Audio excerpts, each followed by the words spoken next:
नमस्कार, न्यूज 24 देख रहे हैं आप और आपके साथ मैं हूं सऊद मोहम्मद खालिद। जी हां, पुष्कर सिंह धामी को उत्तराखंड की कमान दे दी गई है और अब कल वो शपथ ग्रहण करने वाले हैं।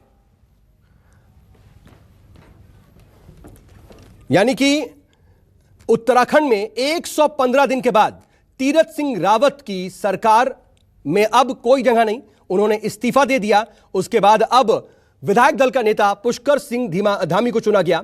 दरअसल उत्तराखंड को आज नया सीएम मिल गया। सिर्फ 115 दिन सीएम रहे तीरथ सिंह रावत के इस्तीफे के बाद उत्तराखंड की कमान पुष्कर सिंह धामी को सौंप दी गई। यानी उत्तराखंड में आज से पुष्कर राज होगा। पुष्कर सिंह धामी दरअसल एक युवा नेता हैं और फिलहाल वो बीजेपी के प्रदेश अध्यक्ष पद की जिम्मेदारी संभाल रहे थे। ये तस्वीरें देखिए, आज की ही तस्वीरें हैं। आपको बता दें कि पुष्कर धामी खाटिमा विधानसभा क्षेत्र से इस दफा दूसरी बार विधायक बने हैं। थोड़ी देर पहले ही उन्होंने गवर्नर से भी आज मुलाकात की, उसकी तस्वीरें आप इस वक्त देख रहे हैं। सरकार बनाने का उन्होंने दावा पेश किया और फिर प्रेस कॉन्फ्रेंस करके कहा कि वो समाज के अंतिम पायदान पर खड़े व्यक्ति तक काम करेंगे।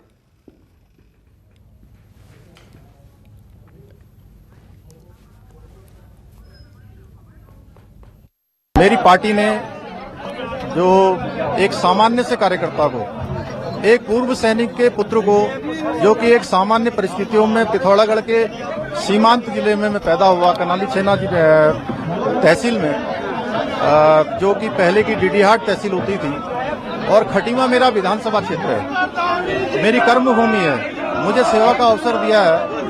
मैं निश्चित रूप से अपने पार्टी के हाईकमान को, माननीय नरेंद्र मोदी जी को, माननीय गृह मंत्री जी को, हमारे राष्ट्रीय अध्यक्ष जी को, पूरे हमारे राष्ट्रीय नेतृत्व को और प्रदेश के नेतृत्व को पूरा करेंगे सर। देखिए, जो भी जनता के जो मुद्दे हैं, उन मुद्दों पर हम लोग जो है लगातार सबका सहयोग लेकर, सब लोगों को लेकर काम करेंगे। जनता की सेवा। ये बताइए, मुख्यमंत्री का पद आपको ऐसे समय में मिला है जब एक संवैधानिक संकट पैदा हुआ है, इससे 2 महीने पहले ही मुख्यमंत्री बदला गया है। कितनी बड़ी चुनौती है वापस चुनाव में जाकर पार्टी को जिताकर लाना? देखिए, चुनौती भी है और निश्चित रूप से एक चुनौती, और चुनौती को हम स्वीकार करते हैं। सबका सहयोग लेकर हम जो है पार्टी को आगे बढ़ाने का काम करेंगे, जनता की सेवा करेंगे। तो आपने सुना कि आखिर पुष्कर सिंह धामी कह क्या रहे थे। अब आपको उत्तराखंड के नए सीएम का और बेहतर तरीके से परिचय करा देते हैं। आप जरा देखिए, आखिर कौन है पुष्कर सिंह धामी, आपको बता दें। पुष्कर सिंह धामी दरअसल उत्तराखंड की खटीमा विधानसभा सीट से विधायक हैं और वो खटीमा से लगातार दूसरी बार विधायक चुने गए।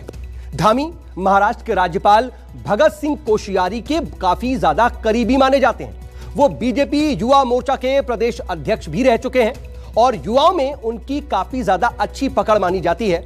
धामी शुरू से ही आरएसएस से जुड़े रहे हैं और 2002 से 2008 के दौरान बेरोजगार विशाल रैलियां की थी उन्होंने, और उस वक्त काफी ज्यादा उन्हें सुर्खियां मिली थी।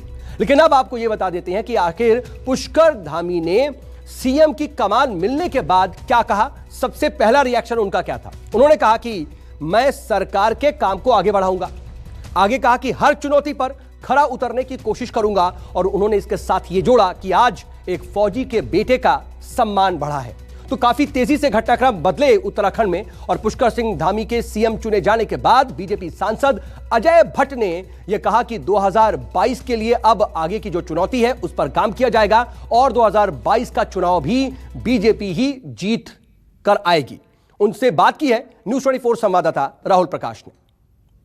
हमारे साथ सांसद अजय भट्ट जी है। अजय जी, विधायक दल का नेता चुना गया है, एक युवा चेहरे को तरजीह दी गई है, महज कुछ ही महीने बचे हैं, क्या चेहरा बनाया जाएगा उनको? बहुत ही अच्छा निर्णय माननीय विधायक गणों ने लिया है। विधानमंडल दल में उनका चयन हुआ है और जो भारतीय जनता पार्टी का उद्देश्य है उसको पूरा करने में सक्षम है।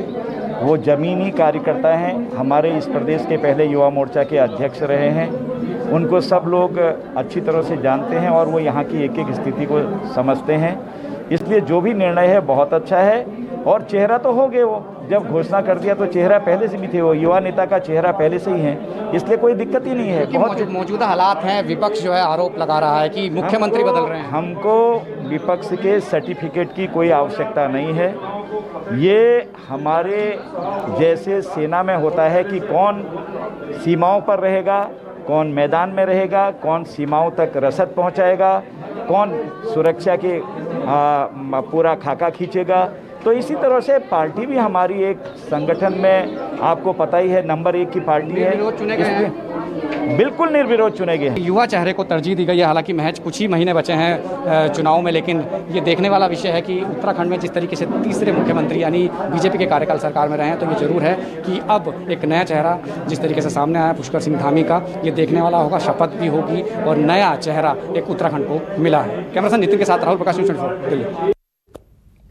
तो आपने अजय भट्ट को सुना, लेकिन पुष्कर सिंह धामी के सीएम चुने जाने पर बीजेपी के वरिष्ठ नेता वंशीधर भगत ने उन्हें बधाई दी। वंशीधर भगत से बात की है न्यूज़ 24 संवाददाता राहुल प्रकाश ने। आप भी जानिए आखिर वंशीधर भगत का क्या कहना है। हमारे साथ शहरी विकास मंत्री बंसीलाल भगत जी हैं। बंसीलाल जी, निर्विरोध आज एक नया चेहरा, युवा चेहरा मुख्यमंत्री के तौर पर उत्तराखंड को मिला है। बहुत अच्छा चेहरा है, युवा चेहरा है और मैं समझता हूँ उसके नेतृत्व में सब लोग मिल के काम करेंगे और 2022 को बहुत अच्छे ढंग से फतेह करेंगे। चेहरा बनके वही बनेंगे 2022 का चेहरा, या बिल्कुल चेहरा वही है, वही बनेंगे। जो मुख्यमंत्री होगा वही चेहरा होगा। और चुनाव पार्टी लड़ाती है, पार्टी ने जो रूपरेखा बनाई है उन्हीं रूपरेखाओं से लड़ेंगे और बहुत अच्छे ढंग से जब ये नेता चुने गए, किसी चीज़ का कोई विरोध देखा गया है? सबने कोई लेस मात्र का भी विरोध या कोई बात किसी में भी, किसी और नेता का भी जिक्र किया गया था जब मीटिंग हुई थी? देखिए, जब कार्यक्रम होता है, कोई चयन प्रक्रिया होती है तो नाम तो आते ही हैं। किसका नाम का जिक्र किया गया था? हैं? और कौन नाम थे जो चेहरे बन के सामने आए थे? ये सभी को पता है जो नाम थे, लेकिन जो बन गया वो सबका बन गया। बिल्कुल, ये जिस तरीके से तस्वीर है कि युवा चेहरे को तरजीह दी गई है और उत्तराखंड के जो मुख्यमंत्री हैं वो पुष्कर धामी होंगे, और जिस तरीके से शहरी विकास मंत्री और जिस तरीके से तमाम जो नेता हैं वो उस युवा चेहरे पे 2022 का एक इलेक्शन जो चुनाव है वो लड़ने की बात कर रहे हैं कि एक युवा चेहरा उत्तराखंड को मिला है। कैमरा पर्सन नितिन के साथ राहुल प्रकाश, न्यूज़ 24 दिल्ली। तो मेरे सहयोगी राहुल प्रकाश लगातार उत्तराखंड की जो सियासी हलचल है, कल से ही जो स्थितियां बनी हुई हैं उस पर नजर बनाए हुए हैं। वो देहरादून भी पहुंचे हुए हैं और देहरादून से पल पल की अपडेट हम तक पहुंचा रहे हैं। इस वक्त राहुल मेरे साथ लाइव देहरादून से जुड़ गए। सीधा राहुल का रुख करते हैं। राहुल, अब तो कल के शपथ ग्रहण की तैयारियां, लेकिन इस तैयारी के साथ साथ बड़ी चुनौती भी उनके सामने, क्योंकि नए चेहरे हैं, कमान नई नई है और उसके बाद सीधा जो है उन्हें चुनाव में जाना है। चुनौतियां भी उनके सामने खड़ी हुई हैं।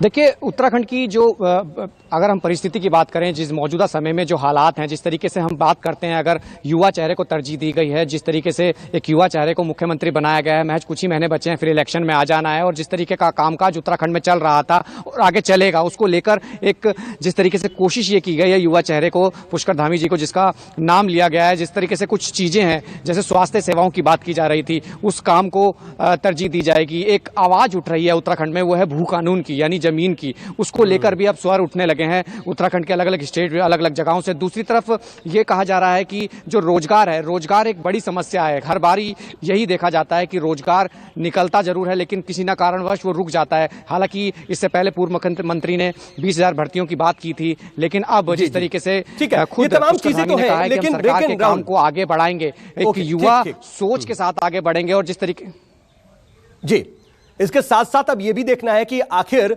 बीजेपी इस नए चेहरे के साथ जब चुनाव में जाएगी तो किस तरीके से समन्वय संगठन के अंदर बना रहता है। आप राहुल नजर बना रखिएगा, हम आगे भी आपसे अपडेट के लिए जुड़ेंगे। फिलहाल के लिए आपका बहुत बहुत शुक्रिया। नमस्कार, मैं हूं मानक गुप्ता। अगर आपको हमारा ये वीडियो पसंद आया हो तो इसे लाइक और शेयर जरूर करें, और हां, हमें सब्सक्राइब और फॉलो करना ना भूलें ताकि आप देश और दुनिया की कोई खबर मिस ना करें।